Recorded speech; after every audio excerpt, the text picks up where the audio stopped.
Hari ini kita dapatkan data konfirmasi kasus positif COVID-19 sebanyak 678 orang, sehingga totalnya menjadi 25.216 orang. Kalau kemudian kita lebih rinci lagi, bahwa kasus ini tidak merata di 34 provinsi.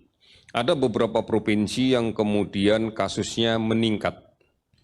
Dalam kaitan ini, kalau kita lihat di 5 provinsi yang terbanyak peningkatannya, tentunya yang pertama adalah kita lihat DKI naik cukup tinggi, 125 kasus. Namun ini bukan seluruhnya pada wilayah administrasi DKI, karena pekerja migran Indonesia yang kembali ke tanah air dan kemudian melalui Bandara Soekarno-Hatta, keseluruhannya kita screening. Kita lakukan pemeriksaan PCR dan banyak di antara mereka yang mengidap positif.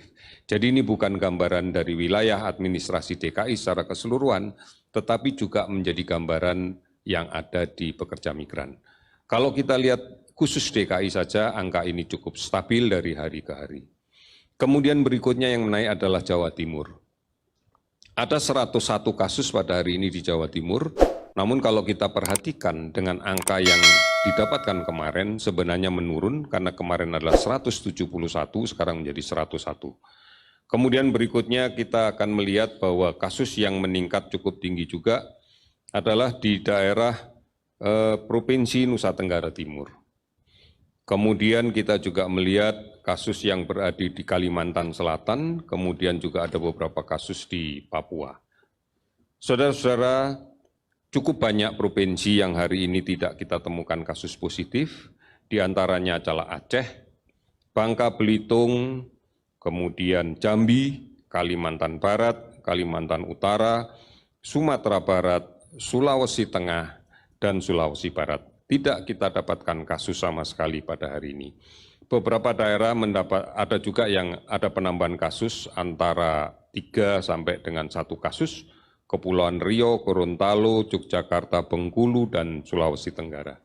Saudara-saudara, inilah gambaran yang kita dapatkan, bahwa kenaikan 678 kasus ini tidak dimaknai bahwa ini adalah kenaikan gambaran yang keseluruhan dari wilayah Indonesia. Ada beberapa provinsi yang memang dalam 3 minggu terakhir ini sudah menunjukkan gambaran yang mendatar, artinya sudah tidak ditemukan kasus baru, dan beberapa provinsi sudah mengalami penurunan lebih dari 50% dari puncak yang pernah didapatkan. Oleh karena ini yang kemudian secara spesifik akan kita lakukan kajian terus-menerus tiap provinsi sampai dengan tiap kabupaten kota untuk bisa kita petakan seluruhan.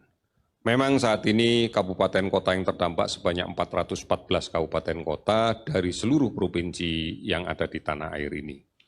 Kasus ODP yang masih kita pantau sebanyak 49.212 dan kemudian PDP yang masih kita lakukan pengawasan secara ketat adalah 12.499 kasus.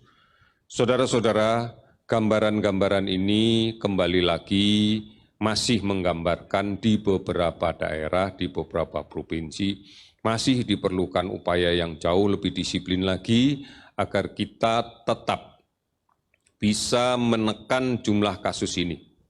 Kita harus menurunkan kasus ini sehingga kemudian kita bisa mengawali nantinya dengan produktivitas yang memang selama ini sempat kita tinggalkan karena kondisi COVID-19. Dan kita tetap juga harus menjaga kebiasaan-kebiasaan baru ini atau normal yang baru ini, karena ancaman COVID-19 ini bersifat global, bersifat seluruh dunia. Oleh karena itu kita harus menjaga ini baik-baik. Saudara-saudara, kembali lagi rajin cuci tangan dengan menggunakan sabun dan air yang mengalir, karena cara inilah untuk menghancurkan virus yang mencemari tangan kita. Gunakan masker setiap akan keluar rumah. Ingat, maskerku melindungimu, maskermu melindungiku. Karena inilah yang harus kita selalu suarakan di dalam hati kita, sehingga kita menyadari betul bahwa kita perlu melindungi diri kita sendiri dan melindungi orang lain. Kemudian jaga jarak secara fisik. upayakan lebih dari 2 meter, lebih dari 1,5 meter setidaknya, kemudian hindari kerumunan. Sebagai contoh, kadang-kadang kita berada di suatu tempat yang tidak mungkin untuk kita berjauhan. Misalnya pada saat kita berada di lift, saat kita berada memasuki suatu pintu. Oleh karena itu, bergantian adalah upaya untuk menjaga kerumunan.